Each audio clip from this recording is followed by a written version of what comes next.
Thank you very much, and for me it's quite an honor to participate and to speak before you.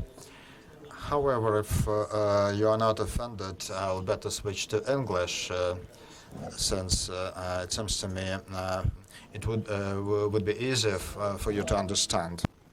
What I want to talk about is the path that Russia has crossed in the last 25 years. And we're coming up to the 25th anniversary of the fall of the Berlin Wall. People have started to examine exactly how the post-communist world has changed in that time. I was at a conference last month in Budapest with Leszek Balcerowicz, Václav Klaus, Anatoly Chubais, and various other reformers from different former communist countries. And they were trying to understand how economic reform had proceeded in the different countries, what lessons one could learn from that. And so thinking after that conference about this question, it occurred to me that it would make sense to see how Russia has changed in those 25 years in comparison to the other post-communist countries. And in particular with regard to Russia's political regime, its economic system, and its level of economic performance. So if we simply plot over time measures of the average quality of the political regime in post-communist countries, and by this I mean the 29 or 30 countries of Eastern Europe and the former Soviet Union that were communist. If we plot their level of democracy, and I use a standard index of democracy that's used by political scientists to capture this, and we plot a measure of the extent to which the economies of these countries resemble market economies, which is compiled by the European Bank for Reconstruction and Development, what we see is that on average, these countries have both become much more democratic and much closer to free markets than they were, obviously, at the start of transition. And notice also that most of the action happened in the early 1990s in both democracy and market reform, on average. So countries changed much more in the first years of transition than subsequently. If we look at GDP per capita in the post-communist countries, on average, the plot looks like this. So a big drop early on, a recovery, and they end up substantially above the starting point. So on average, post-communist countries became a lot more democratic, although not perfect democracies by any means, and a lot closer to free market economies, although certainly not most of them perfect free market economies. In terms of output, they lost about 12 years. It took about 12 years on average to recover to the level of GDP per capita, but now they're significantly richer than at the outset, and that 12 years might be a bit exaggerated because there are various problems with the statistics which would lead to over-reporting the value of GDP at the start of transition. Still, a very long transition period for a recovery of output. But if that's the story on average, there's also been a very big increase in variation among the post-communist countries.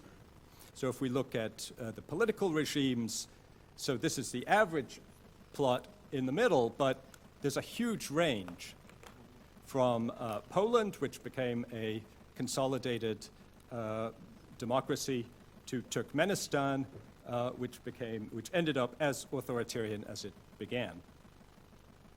In economic liberalism, economic reform, also big increase in variation, a very big range from Estonia, whose economy is rated by the European Bank for Reconstruction and Development very highly in terms of its liberalism, its similarity to market economies, to Turkmenistan, which has reformed very little. And in GDP per capita, in income, we also see a big increase in the variation from today Tajikistan to Slovenia. The most successful countries have increased their GDP per capita much more than the least successful countries. Okay, so how does Russia compare if we simply look at those global statistics? So this is the plot that I just showed you for political regimes. And on this plot, 1 represents a perfect democracy, 0 represents a pure authoritarian state. In purple is the plot for Russia. And you can see it pretty much follows the line of the average. Now, I think probably, this ends in 2011, probably the democracy scores will go down after 2011, so we may then see Russia looking a little bit further below the average. But up until 2011, according to the political scientists in the West who calculate these ratings, it's performed about average for post-communist countries. What about economic reform? Again, Russia started out faster than average, but then it slowed down, and its trajectory as a whole ends up looking very much like the average post-communist country. And what about GDP per capita? Well, Russia started out above average, it ended above average, it had a drop, which at least in the official statistics was somewhat larger than the average, and then it recovered a little bit faster. But what we also see is that it's fallen much further behind the leaders in the post-communist world, which have surged ahead. So although Russia isn't very much further from the average today, it's a lot further below the top performers in this group of post-communist countries. Now, what explains the variation in results, this increased variation? Why have some post-communist countries diverged so much from others? Well, when I looked at this in detail, I found that there were very strong patterns of convergence towards countries' geographical neighbors, and in particular towards those neighbors which were outside the communist world, or at least outside the set of Eastern European and post-Soviet communist countries. And we see this kind of convergence towards the neighbors in political regime, level of democracy, in economic freedom, and in GDP per capita. Okay, this I won't spend long on. This is just a statistical estimation. The main point that this shows is that countries' change in democracy, in income, and in economic reform is very strongly related to the level of those indicators in the closest non-communist country as of 1990. So if your neighbor in 1990 was a perfect democracy, you tended to converge towards a high level of democracy much faster than if your neighbor, your nearest non-communist neighbor, was a dictatorship. It's easier to see this on maps. So here is a map of the political regimes in these countries as of 1985, and we see the edge of the Soviet and East European bloc as pretty clear, especially in the West, because in the East, China is also communist. In the West, we see this very clear divide between the democracies and the authoritarian communist states. By 2010, that's changed. The countries, especially in the West, have converged towards their neighbors in the West, and that the end of the bloc is much less visible. If we look at a similar sort of map for economic regulation, this is measures of the extent to which the economy is regulated. We see, again, there's a quite clear divide at the edge of the block, especially in the West. By 2011, there no longer is a very clear divide in the West. Countries have converged. They've become more like their nearest non-communist neighbors. And we see this convergence having different results in different places. So the Baltic states, we see, have been converging towards Finland. The countries in the Caucasus have been converging more towards Turkey and Iran. Central Asia, convergence towards Iran, Afghanistan, and China. Central Europe towards Germany and Austria, but with a bit of a tug from the eastern neighbors sometimes. For instance, Hungary has been moving backwards lately in terms of democracy. And Russia, perhaps this is a metaphor rather than any sort of scientific point, but you could say that Russia's problem is that it has been trying simultaneously to converge with Finland and China. Why do we see this kind of geographical convergence such that the countries are becoming more and more like the ones that are near them outside that boundary? I'm not sure, but there are some hints in the evidence. First of all, with regard to democracy and the political regimes, it's very possible that there's an element of cultural clustering. So countries that had a similar cultural heritage, and I see this statistically when I use measures like religion, countries that are have a similar cultural heritage have tended to converge together.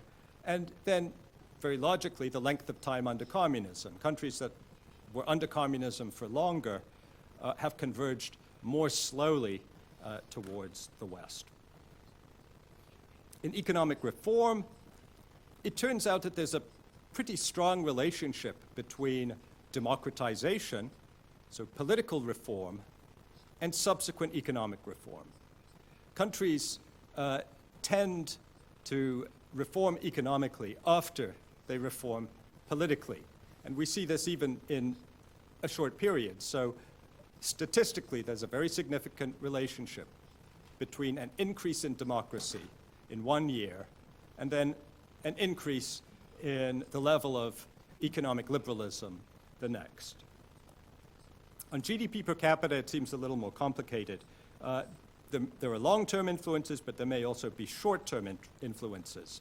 The growth rate in a country's neighbors in the previous year is strongly related to the growth rate in that country in the given year. So if your neighbors are growing very fast, then you are more likely to grow fast in the following year.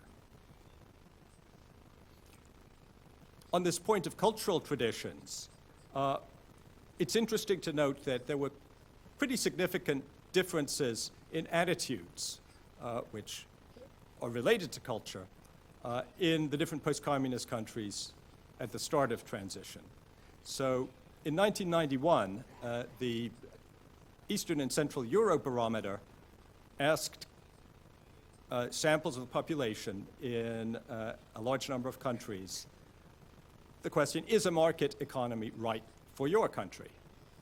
And the percentage of the respondents that said yes, a market economy is right for our country, varied quite substantially from 87% in Lithuania to 42% in Romania. And we see, apologies for the labeling here, something is a little bit wrong, but what you can still see the relationship is such that countries where a larger percentage of the population thought that a market economy was right for their country, those countries tended to have a bigger increase in economic reform, a bigger surge of economic reform in the early 90s. So these early attitudes seem to be related to how much reform actually took place. Where public opinion was more supportive of the market economy, those countries moved faster towards the market economy. This would be consistent with the notion that these cultural predispositions were important. Okay, what about Russia's experience? Well, democratization, economic reform, and change in output in Russia were, as I showed you, all about average for post-communist countries, although disappointing when you compare Russia to the leaders, countries like Estonia. Now, all of those indicators tend to correlate cross-nationally with a country's geographical neighborhood, as I suggested. And Russia's converging, you could say, to both East and West simultaneously. It has influences of both Finland and China. The convergence is driven by both geographically clustered cultural traditions, or at least there's evidence for this, which shaped public opinion at the start of transition, and also when we come to economic development and income, the pattern of growth in the country's neighbors. So if that's what seems to have happened in the last 25 years, what's going to happen in Russia in the next 25 years? Well, of course, I don't know. But there's a tendency that has been demonstrated for countries to democratize as they become more economically developed. There's been a bit of a debate on this in political science in the West, but the vast majority of scholars think that there's a strong tendency for this to happen. Of course, there are exceptions to this, which some people think disprove modernization theory, the idea that as countries develop economically, they tend to become more democratic, more modern in other ways.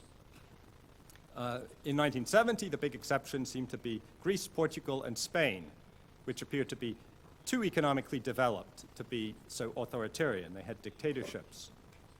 Of course, they soon became democratic. In 1980, you could say that Chile, Argentina, and Uruguay also looked too rich to be so authoritarian, and some scholars said modernization theory must be wrong. Look at Chile. Look at Argentina. They also democratized. In 1990, Indonesia seemed too rich to be so authoritarian. So again, modernization theory must be wrong. Look at Indonesia.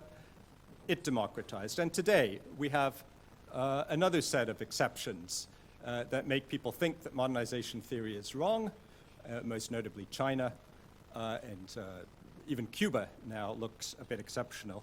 And we'll have to wait and see whether, in fact, the theory no longer works, or those are exceptions which will turn democratic in due time.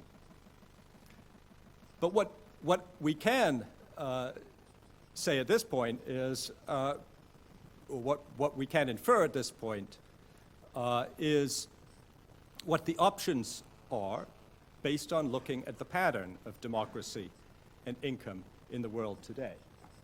Now, if we simply plot the level of income of countries in the world, so GDP per capita, against the level of democracy, and this is an indicator, the polity 2 indicator of democracy, so negative 10 on the left is pure dictatorship, positive 10 on the right is pure democracy. What we see is this rather strange pattern in which, for countries above about $15,000 a year in GDP per capita, there's a scatter of outcomes. And these, I think, can really be divided into three groups. So countries that are above the level of about $15,000 a year in GDP per capita fall into one of these three groups. First of all, there are the rich democracies. Secondly, there are dictatorships which have a lot of oil. Qatar, Kuwait, United Arab Emirates, Saudi Arabia, Oman, Equatorial Guinea. Now, finally, the third group has just one member, and that's Singapore. Besides that, there aren't any countries that have more than $15,000 a year in GDP per capita. So we have these three groups. So the question is, if Russia is going to advance above $15,000 a year per capita in income, if it's going to develop economically, which of these groups will it end up in? Of course, the world could change. Russia could find a truly unique path, but if it's going to end up in one of these groups, which will it be? Could Russia end up in the group of dictatorships with lots of oil. Well, there's one problem with that. It doesn't have as much oil as they do when you look at it per capita, which I think is what makes sense. If you try to see how much income is earned by oil per inhabitant of the country, and that seems to be what's relevant if you're thinking about how the revenues to the state can be used to either co-opt or intimidate the public. Well, Qatar has about $35,000 per year in income from oil per citizen, per inhabitant. Saudi Arabia has 13,000, Russia has about 3,000. So it's not in the same range. The amount of money that the Russian state can raise from oil and gas, I should say this is actually oil and gas, from oil and gas is nowhere near the amount per capita as the countries in the group of rich dictatorships with oil. Can Russia become Singapore, the second path? I leave that to you to decide. I'm a little skeptical. The countries do seem rather different. So the third option, can Russia become a modern, rich democracy? Well, again, I'll leave that for you to decide. But I would like to end with one quotation from a Russian politician who said, and this was just last year, who said, «В чем я абсолютно уверен, как человек, живущий в России, как человек, который руководит процессами развития в нашей стране, так это...» What I'm particularly sure of is that economic blossoming in this country is impossible without the democratic reforms. He actually said it after I made exactly this argument. I was lucky enough to be on a panel with him at the Krasnoyarsk Economic Forum in February 2013. I think not so many people were eager to go to the forum, so they ended up asking me. I pointed out that there are these three clubs of countries at a level of income above about $15,000, and that they have these different characteristics, and this was his reply. So we can take this, it's actually a slightly ambiguous statement. One can take it in an optimistic light, or one can take it in a somewhat less optimistic light. It's not certain that Russia will see экономическое процветание, but I'll leave that for you to ponder. Thank you very much.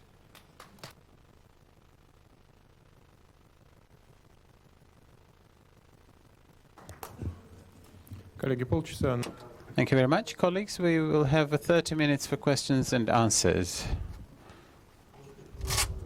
A question from the Higher School of Economics. Anna Tseganova from the Leningrad region. I will ask my question in English. So Russia is big. It consists of 83 or 85 85, okay, regions. I don't really share that opinion. So regions have their border with different states, so they could have chosen the convergence model in their neighbors. However, as Russia is a highly centralized federation, the model of orientation of development comes from Moscow, from the center. So can you please comment on the question of convergence model and federalism? And can you please specify why is it specifically Finland? So the European part of the model. Thank you. Sure, yes, that's a very good point, that Russia, different parts of Russia, to the extent that regions can have independent policies, could be converging to different countries near their borders.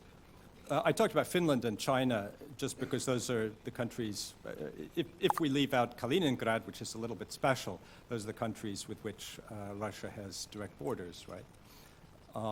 But it's artificial to say, well, Russia, parts of Russia are converging with China when they're much closer to Poland, let's say. So I think the general point is that this convergence seems to happen when we look across a lot of countries. Exactly how it happens is a more complicated question. But Russia, from the point of view of convergence, however you look at it, is going to be torn between these different pulls of different parts of the world just because it is so large. Now, if Russia were genuinely decentralized at this point, we might see more interaction with local neighbors across the borders. We might see patterns of economic development which vary more across the regions of Russia and have more in common with what's going on across the borders.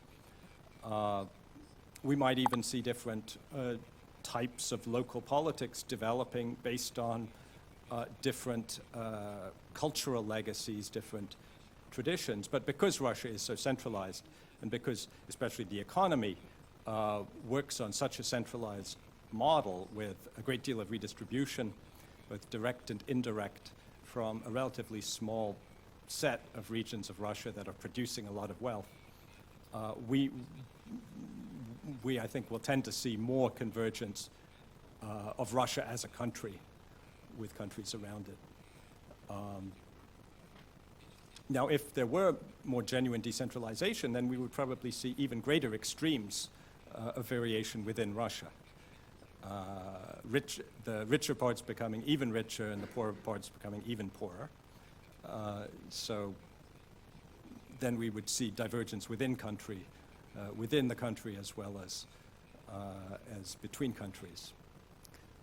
But I think your intuition is exactly right, that decentralization or centralization makes a big difference to this whole process. I should say you can ask me questions in Russian. I understand. I will answer in English because it's easier. Так. Пожалуйста, коллега вот в самом конце нашего ряда. Здравствуйте, Артур. Artur Rudakov from Rostov-on-Don. Could I ask about an option or a scenario which you have pretty much omitted in your presentation? In the light of the processes which we're witnessing, you have omitted the option or the scenario of the breakup of the country into several parts. I think it was not completely out of the question at certain moments in the early 1990s. I think some Russian politicians early in the 1990s thought that it was a serious possibility. Today, I find it very hard to believe in any such outcome, except in conditions which are utterly unlike the ones that we see today. It would take something like a major war. In the North Caucasus, of course, the question never quite goes away, but I don't see a very strong impulse towards it. And there's very little to attract countries or regions within Russia to declare independence at great risk and then try to establish themselves as independent states that would probably not be recognized by other countries with a hostile Russia around them or next to them to deal with. So it doesn't seem to me very likely, but perhaps you're thinking of a scenario that I haven't thought of. It's a theme which continually comes up in Russian politics as a justification for policies that I think policymakers wanted to choose regardless. So the threat of Russian disintegration becomes a justification for changing the system by which regional governors are selected and for various other things. But I just don't see the real danger of that. I see terrorism as a danger, as a continuing danger. I see regional tensions as sometimes quite serious. But actual disintegration of the country at the moment, I don't see a credible threat. Так, коллеги, продолжаем. Ну, сударыня, вы так повыше немножко, чтобы я вас видел, прошу.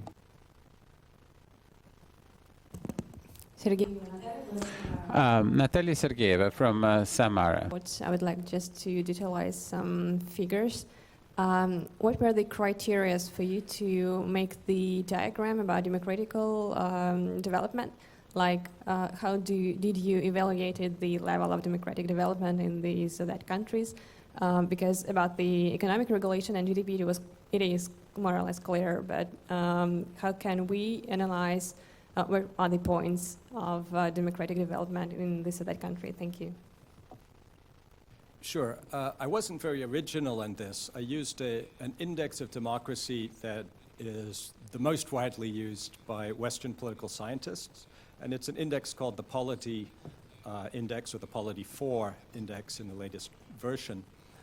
It's compiled by a group of scholars at George Mason University, and they look at all the countries in the world above a certain population, and they classify the system of executive recruitment, so how the government or president is chosen, how competitive that process is, how broad is participation, how inclusive the system is.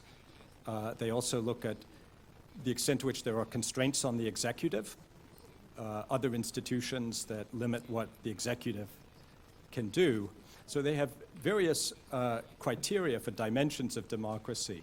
They look at each country year by year, they evaluate on those criteria, and then they add up the scores on those elements to produce an overall score which runs from -10, which means a pure authoritarian state, something like Saudi Arabia, to +10, which is the score of, for instance, Poland, the US, Germany. Максиму Трудолюбову комментарий. Людмила, я вас вижу сейчас. A comment by Maxim Trudolyubov.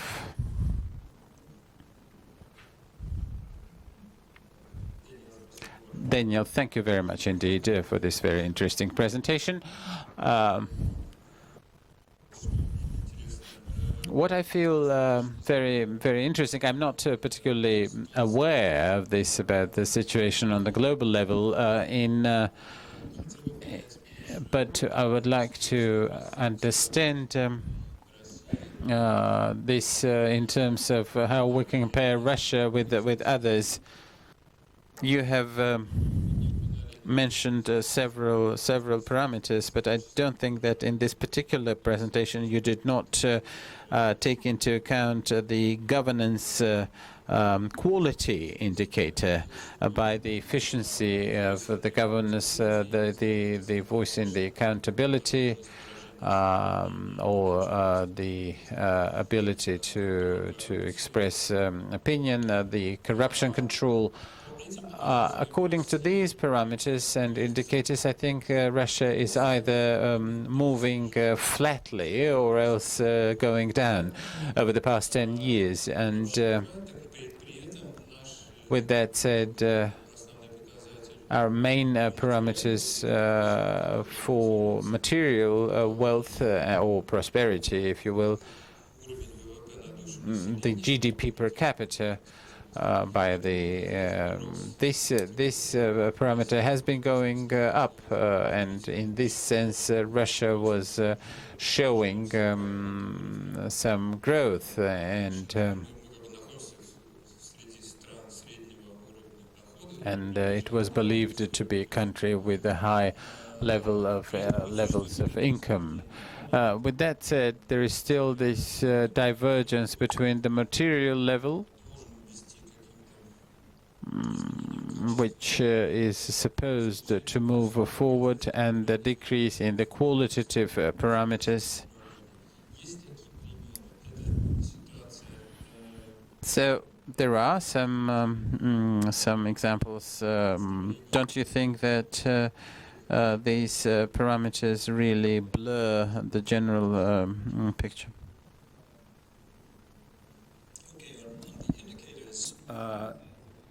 So the control of corruption, voice and accountability indicators at the World Bank.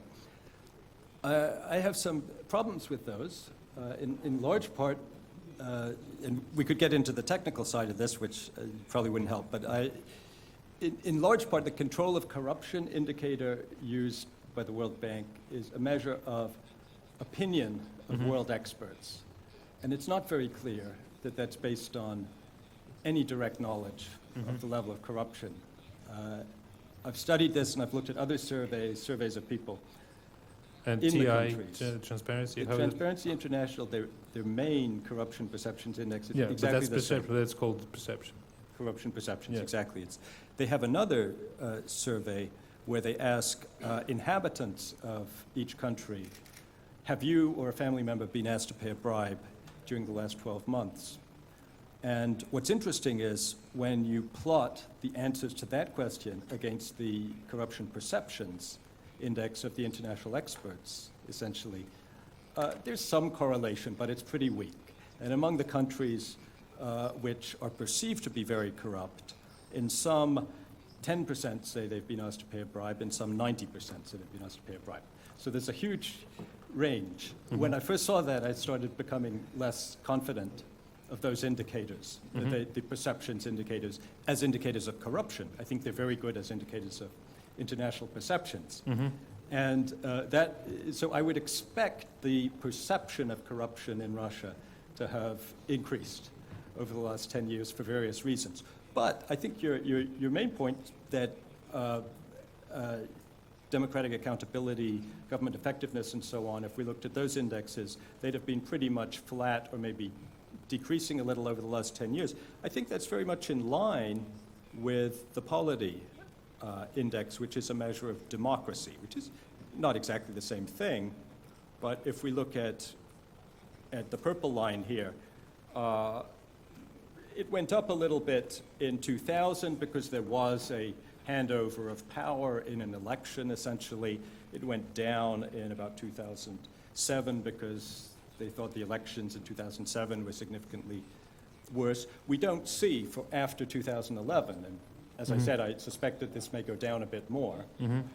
But basically, it's sort of flat, maybe decreasing a little bit since 2000. So that would be in line with those So other indicators. you still think that in a broad range, if we take a really long periods, then these things are still in line with the broad picture of the country changing slowly but surely in the direction of more voice, more accountability with time.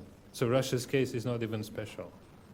No, I think the thing to note is that the average post-communist country increased in democracy a lot in the very early period, and then it stopped. And there's even, on average, a little backsliding we see in 93, 94 up there. But so basically since about 1992, 1993, the average post-communist country has not become more democratic. What that conceals is, some countries very quickly shot up to a high level of democracy, like Estonia, like Poland. Others, they started by becoming a little bit more democratic and then they sank back, Central Asia.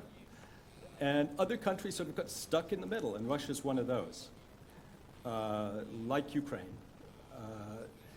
Ukraine was a bit higher than Russia. I should have brought a slide with the trajectories for all the different countries, because that's quite interesting to see. But Russia is one of those that sort of got stuck in the middle and never made it up to the top. But now the economy is stagnant, and that's long. Спасибо большое. Я просто хотел обратить внимание. Well, I just wanted to draw your attention to the fact that there is a basis that one of the possibilities to think of Russia's future in an optimistic way is that if you look at the big time spans and orient yourself on the big scale waves or even the chunks of time, if you will, up to a decade, you'd see that Russia is generally floating in the wake of changes characteristic for the post-communist world. And Daniel might even have suggested now that we have not quit this trend, although to me, as a Russian, as a common Russian, it seems to me that we have fallen away. But science, as we've just heard, says that this may not be the case, so which gives us a good food for thought. But maybe science is lagging behind. Вот, но что вы думаете, вот ваше ощущение? Вы же... What's your perception? What do you think personally? I think that democracy in Russia has shrunk. It has gotten down even compared to 2011. But I expected to see these statistics in the polity statistics. But I wouldn't say that I'm an optimist. But there's a correlation between the economic development and democracy, and this is not readily seen from one year to the next. Very misleading, because countries can develop economically for quite a long time without any improvement in democracy, and then comes a breakthrough. Like a breakthrough. And that happened in Indonesia after everybody had given up. It happened in Spain after Franco died. And there are many other examples. So I think the fact that we don't see any progress for a period while the economy is developing suggests that a gap is opening up. There's pressure building up, although it's not immediately visible. And when something creates a new opening, only then will we see the effect. But that isn't a prediction. That's just a comment on the general tendencies that we see in countries around the world.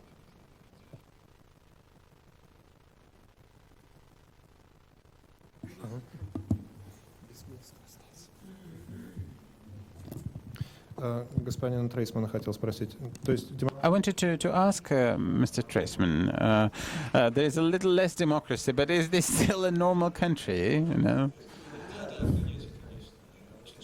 Yes, yeah, you're right. Yeah, I'm often asked that very question, and several months ago I was asked that very same question, and I was looking at the statistics and the fresh data, and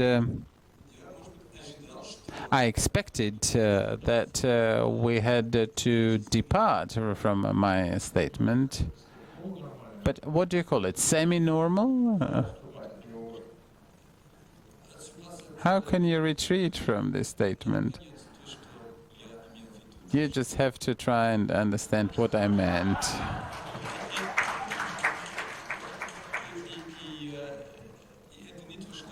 And this is not just Russia. It's a good country. I didn't say that, or that it is.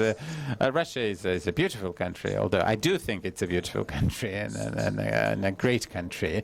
But the point is that a big number of countries are not particularly successful, and there are many countries with mean revenues. They encounter the same problems as the problems that Russia faces, including the periods and spells of authoritarianism. What can be said? One can say that over the past 10 plus years, after I wrote this article with my colleague, the statistics about the health of this country has somewhat changed, and there was a big economic growth in the political system. There was a worsening, and the same pertains to the civil rights. But the question is that if we'll take a look at it statistically, then Russia is an outlier, which means that it is not only mean.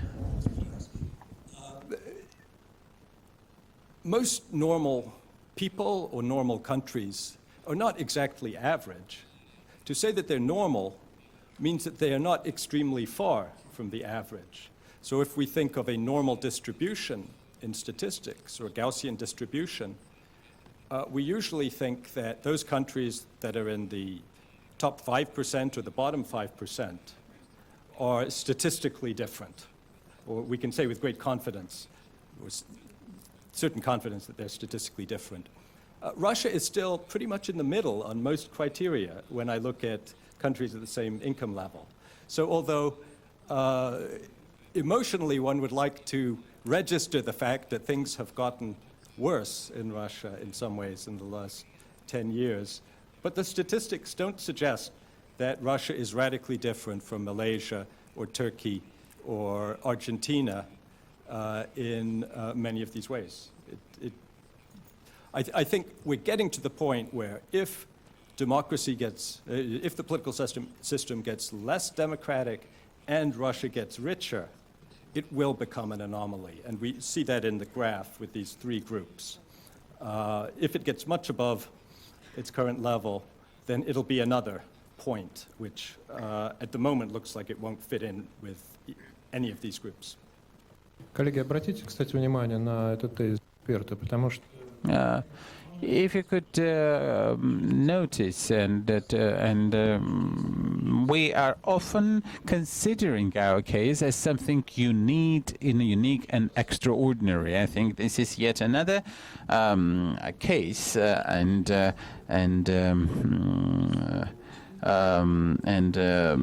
way to believe that there does not seem to be an extraordinary path for this country. Would you agree the statement of our expert to the effect that Russia is a normal country? Why are you laughing?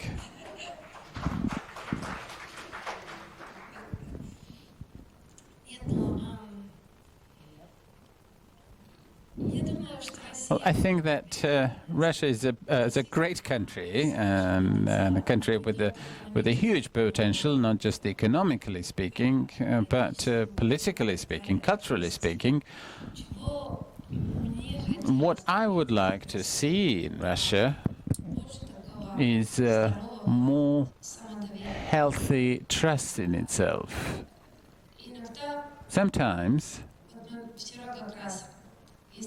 and if we get back to the topic of foreign policy, this is something that we discussed with Fyodor when we discussed the question as to why Russia behaves in one way or and not another way, especially with its neighbors. So why is it that there is this somewhat paradoxical statement for coercion, for friendship? Russia is an attractive country. Maybe the political system is not particularly attractive, or it may only be attractive to some people.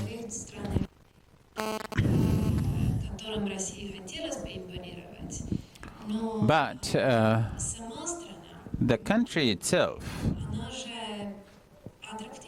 is attractive. It is attractive culturally and in other ways. So there is no need to compel others to be friends with you. I think that Russia is has a perfect way to be a well-respected state without threatening anybody with anything. And I think that there is no need to tell this audience about these things. This is not a novelty to you in any way. But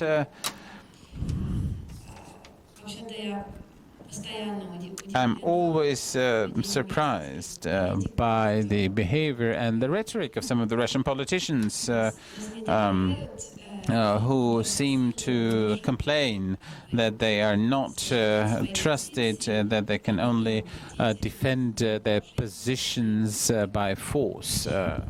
But Russia does have a big potential for soft power, and Russia is a good country. It's a great country. What else can I say? Colleagues, I would very much like to ask Boris Grazowski to voice an opinion.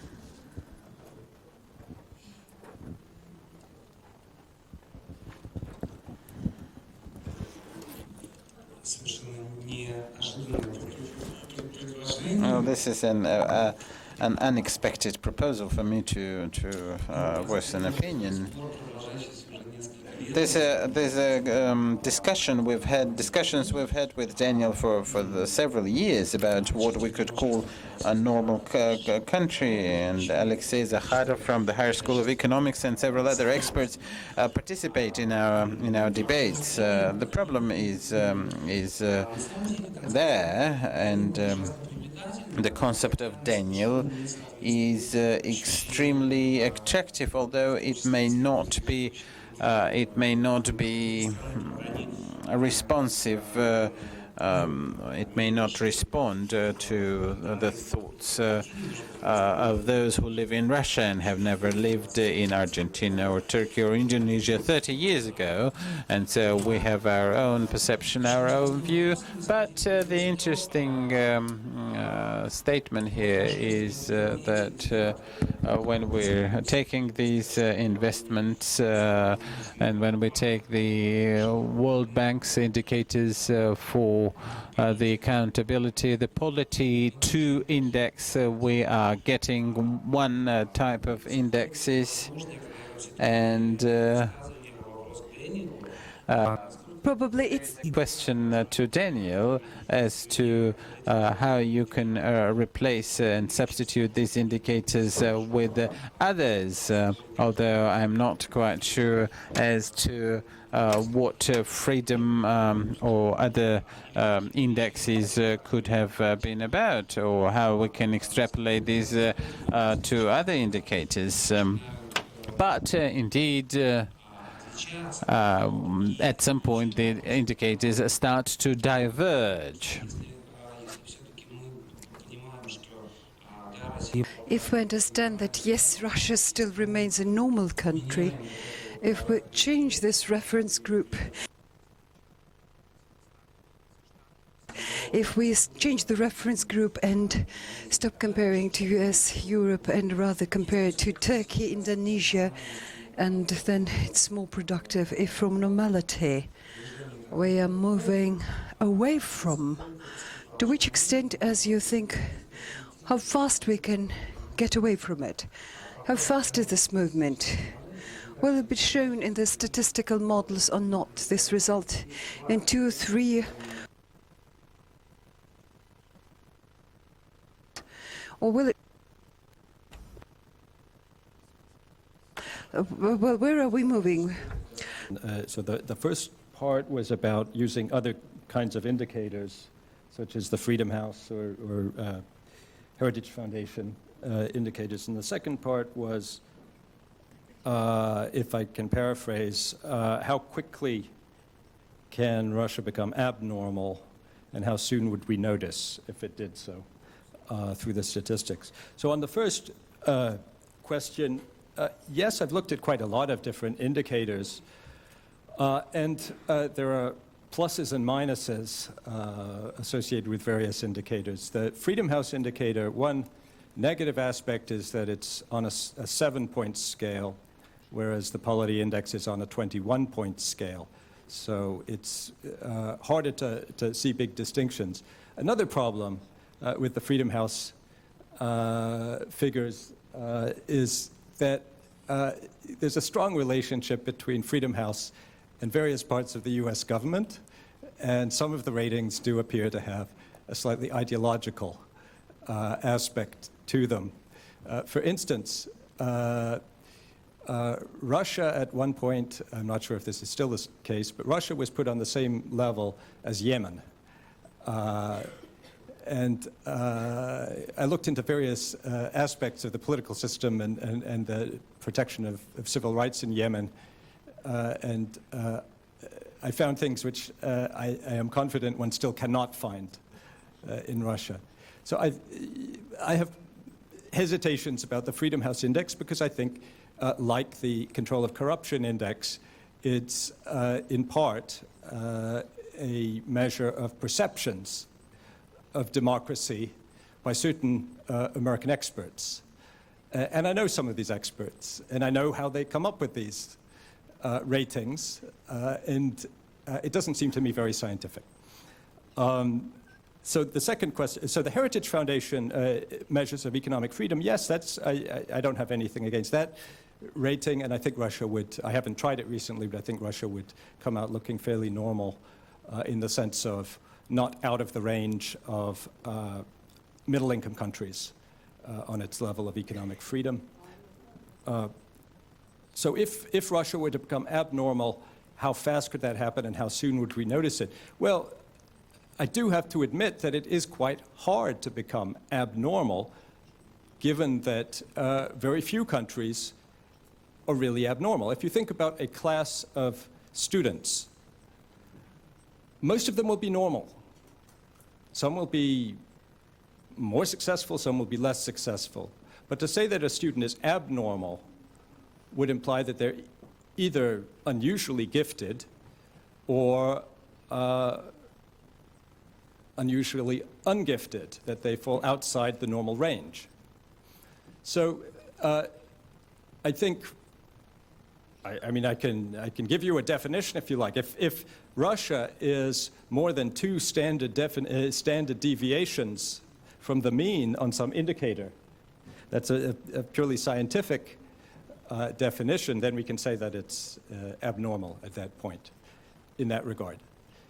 But, you know, very few countries in a distribution will be in that abnormal range. Most people are normal, most countries are normal, and most normal countries and people are not very happy, not very successful, but some are. How quickly would we know? Well, as soon as the statistics are published, we can check whether Russia still falls within the normal range of the distribution or not.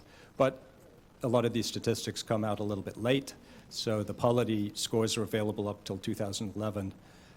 It's now 2014. I hope that they're going to publish new ones soon. But as that implies, there can be a lag of 3 years when it's difficult to say anything of, anything based on statistical analysis about how Russia compares. Спасибо большое, коллеги. Господин... Thank you very much, dear colleagues. Mr. Treisman, help me wrap up this session. And I suppose in the community of people who love Russia and who care for Russia and those who are here in a patriotic community like ours, this argument that Russia is a normal country should be perceived enthusiastically and correctly. Why?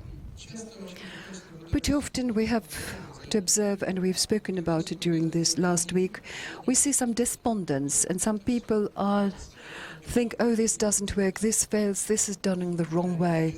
Look, colleagues, this argument that we are a normal country means that there is nothing eternal in this world, in the world of political verisimilitudes. It seems that under certain, if we pay certain effort, if we make, first of all, a mental effort, things can be changed, and they will change, and they could be changed. And in this sense, Russia has been and will be a normal country.